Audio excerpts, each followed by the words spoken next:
On this episode of DPV, I'm trying out my Harbor Freight tire changer.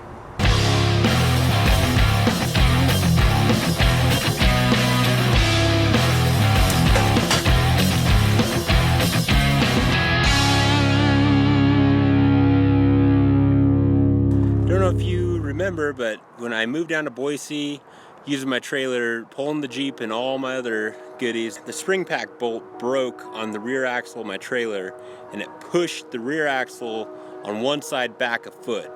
So when your axle's that far out of whack, it wreaks havoc on your tires. Check this out. Totally shredded this thing. So what we're gonna do is pop this tire off, put this tire, since it's on a 6-lug rim, put it on my 5-lug trailer rim. And I'll show you how that Harbor Freight tire changer works. So the tire changer is pretty simple. Up here is where you attach the tire, so you unscrew that bad boy,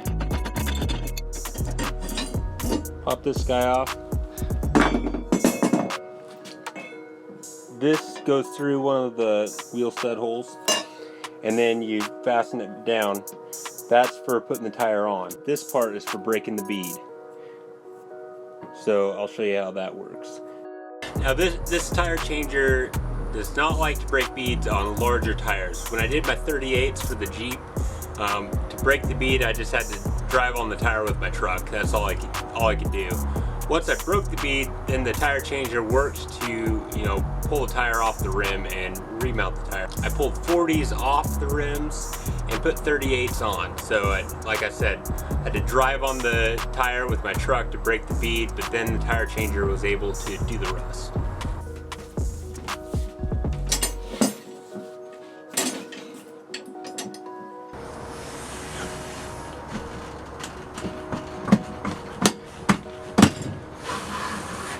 There it is.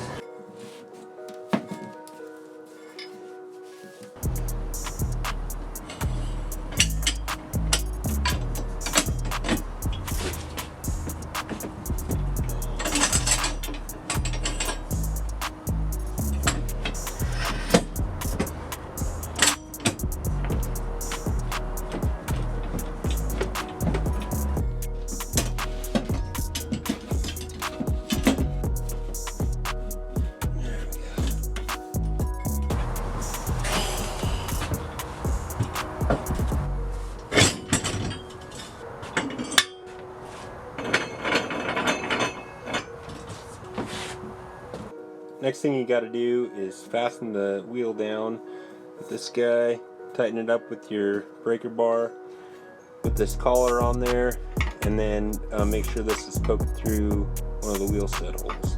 Then you want to make sure that you use a little bit of dish soap for some lube.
Alright, well there you have it, the Harbor Freight tire changer.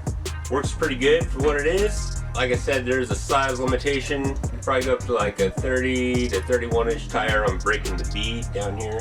But I've done up to 40 inch tires on this top part here. Some of the hardware is a little bit weak. This collar is already starting to bend. You might have saw in this video that I bent my tire iron and was able to kind of bend it back. But there are plenty of YouTube videos out there on how to modify these things and beef them up. So, quick little search on that. I think it'd definitely be beneficial to maybe build a new collar for this, beef up the bead breaker, and maybe a couple of things like that. The base is just bolted together. I think it'd be beneficial to weld that solid. So, is it worth having? I think so. I mean, I picked this thing up for 35 bucks with the, you know, the super coupon or whatever, which it's kind of nice to have. I mean, sometimes it's just nice to just go to a tire shop and get it done, because it's not that expensive to get your tires mounted. But there's some instances where, I don't know, maybe you live a long ways from town, or maybe you got to use a tire that a tire shop's not going to mount for you because it's out of date code or something. Something like this is kind of nice to have. I changed that tire in about an hour, and that was with, you know, moving cameras around and whatnot. So if you're just paying attention to changing a tire, you could probably do it in 30 minutes. So yeah, Harbor Freight tire changer. With that, thank you for watching this video, and like always, be sure to like, share, and subscribe.